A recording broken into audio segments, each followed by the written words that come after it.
BMS এর কোনো কর্মী সমর্থক যদি মনে করে তারা ওই জি পাওয়ার ইন্ডিয়া লিমিটেডের গেটের সামনে সরকারি জমি দখল করে তাদের কার্যালয় বানাবে, আমি দায়িত্ব নিয়ে বলছি, আমাদের যদি জি পাওয়ার অথরিটি সেই কমপ্লেন দেয়, সেই কার্যালয় ভাঙার দায়িত্ব অগ্রণী ভূমিকা আমারও থাকবে, কোথাও অন্যথা হবে না। যদি সিআই2 পার্টি অফিস ভেঙে দেওয়া হয়, আইএনটিটিউসি ভেঙে দেওয়া হয়, আইএনটিউসি ভেঙে দেওয়া হয়, তাহলে এখানে কেন বিএমএস এর কার্যালয় থাকবে? এখানে বিএমএস এর কার্যালয় থাকবে না।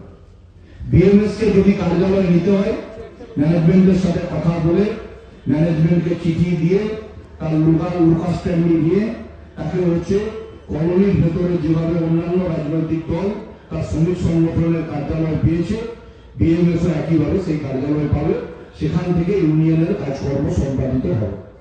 আমরা বলেছি যে ফ্যাক্টরির ভেতরে যখন আপনি এন্টার করবেন তখন আপনার পরিচয় কোন রাজনৈতিক দলের পদাধিকারী বা রাজনৈতিক দলের কর্মী বা কোন ট্রেড ইউনিয়নের সমর্থক এটা হতে পারে না। আপনার পরিচয় আপনি শ্রমিক, আপনাকে আপনার অথরিটি যে কাজ দেবেন সেই কাজ নির্দিষ্ট করে 8 ঘন্টা নিয়ম মেনে আপনি এই কাজ করবেন।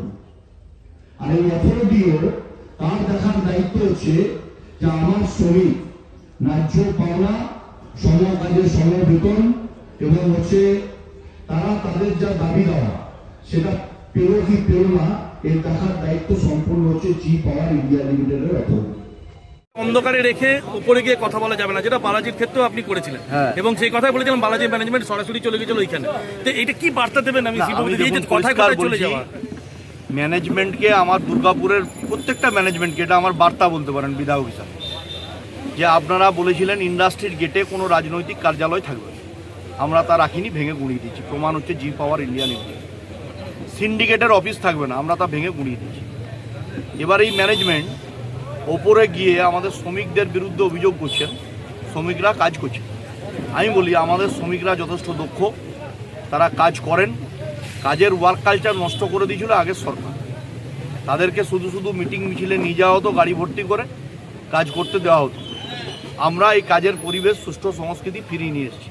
আমি বলেছি আগে আমাদের এখানকার বিএমএস এর স্থানীয় নেতৃত্ব বিধায়কদের সাথে বসে যদি সমস্যার সমাধান না হয়, অবশ্যই করে শ্রমমন্ত্রী, শিল্পমন্ত্রী, অর্থমন্ত্রী, মুখ্যমন্ত্রীদের সাথে যোগাযোগ করুন। তারা যা আদেশ দেবেন আমাদের অভিভাবকরা, আমরা সেই আদেশ মাথা পেতে মেনে নেব।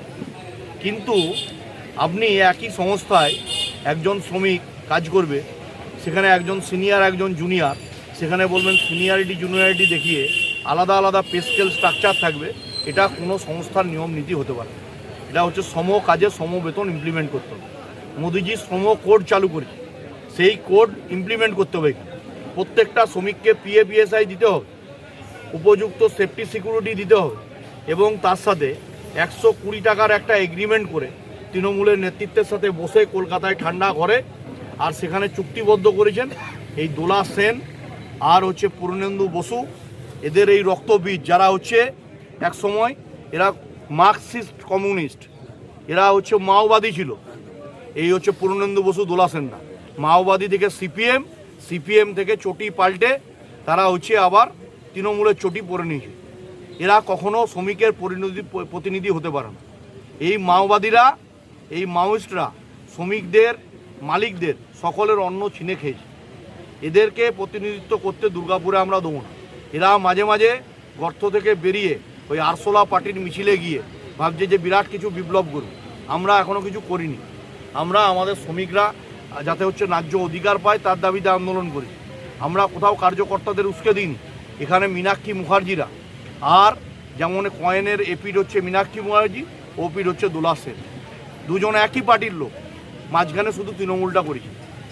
আর এই ট্রেড ইউনিয়ন করার নামে দুর্গাপুর থেকে দোলা সেনরা 75 টাকার কাটমানি তুলে নিয়ে গেছেন কলকাতায়, আর 25 টাকা এখানকার লোকাল নেতৃত্ব প্রভাত চ্যাটার্জিদের হাতে তুলে দিয়েছেন। আমরা এই শ্রমিক ব্যবস্থা চাই না। আমরা চাই একটা সুষ্ঠু সমাধান। এখানে এগ্রিমেন্ট করতে হলে সমস্ত শ্রমিকদের উপস্থিতিতে শ্রমিকরা যাদের শ্রমিক প্রতিনিধিত্ব ঠিক করে দেবেন তারা থাকবেন, সাথে তরুণ দাস, প্রফুল্ল ধারারা থাকবেন, তারা বসবেন ম্যানেজমেন্টের সাথে। প্রয়োজনে যদি ইন্টারভেনশন করার প্রয়োজন হয় তাহলে আমরা আসবো, না হলে যদি প্রয়োজন না থাকে আমরাও অযথা আসবো। আমার এটা স্ট্যান্ড। আর আমরা বলেছি ইন্ডাস্ট্রিতে ইনভেস্ট করার ক্ষেত্রে যে ধরনের সাহায্য লাগবে সরকারি, জমি হোক, ইলেকট্রিফিকেশনের ব্যবস্থা হোক, ড্রেনেজ সিস্টেম হোক, সোয়ারেজ সিস্টেম হোক, রোড, লাইট, যা ইনফ্রাস্ট্রাকচার দরকার আমরা সেগুলো তৈরি করে দেবো। আমাদের সরকার সমস্ত ধরনের ছাড়পত্র দেবে, আপনারা ইনভেস্টমেন্ট নিয়ে আসুন, ইনভেস্টমেন্ট করুন, কর্মসংস্থানের পরিবেশ তৈরি করুন। আর এই 3 লেয়ার পলিসি মেনটেন করে চলুন। আগে নিচে কথা বলুন, তারপরে মধ্যে কথা বলুন, তারপরে সর্বোচ্চ নেতৃত্বের সাথে কথা বলুন। এই পদ্ধতি আপনাদেরও মেনটেন করতে হবে, আমরা এই কথাটাই বলেছি। আর অবিলম্বে এই সংস্থায় একটা সিওডি নিয়ম হচ্ছে মিনিমাম 3 ইয়ার্স। সেই সিওডিকে টেনে টেনে নিয়ে গেছেন এরা 5 বছর। লাস্ট 5.5 বছরে দীপুলা আর রঞ্জিত পণ্ডিতরা এগ্রিমেন্ট করেছে, 120 টাকায় ফ্রিজ করেছে। 120 টাকা কোনো একটা এগ্রিমেন্টের হচ্ছে কোনোদিন হতে পারে শ্রমিকদের? এই জিনিস আমরা মানব। আমরা বলেছি এর একটা সুষ্ঠু সমাধানের প্রক্রিয়া বের করতে। সেই প্রক্রিয়া বের করে নতুন করে এখানে ইনভেস্টমেন্ট নিয়ে আসুন। এখানে জিএসডব্লিউ ইনভেস্টমেন্ট করতে চাইছেন, আমরা সেই ইনভেস্টমেন্টকে স্বাগত জানিয়েছি। এবং দীর্ঘদিন ওনাদের যে জমি জটে পেপার 40 বছর 4 দশক ধরে আটকে ছিল, তার সমাধান আমি 24 ঘন্টায় করে দিয়েছি। এডিডিএস সিও ম্যাডাম নিজে এই প্ল্যান্টে এসছেন, সমস্ত পেপার নথিপত্র দেখে ছাড়পত্র করে দিয়েছেন যাতে এরা ইনভেস্টমেন্ট করতে পারে। আর এখানকার কলোনিতে যারা বসবাস করেন, এই শিল্পের জন্য শ্রম দিয়েছেন, যারা এক্স এমপ্লয়ি, তাদের কাছে অ্যালটমেন্ট পেপার আছে, তাদেরকে আমরা বলেছি রেনোভেশনের অধিকার দিয়ে তাদের সেখানে থাকার পূর্ণ অধিকার দিতে হবে।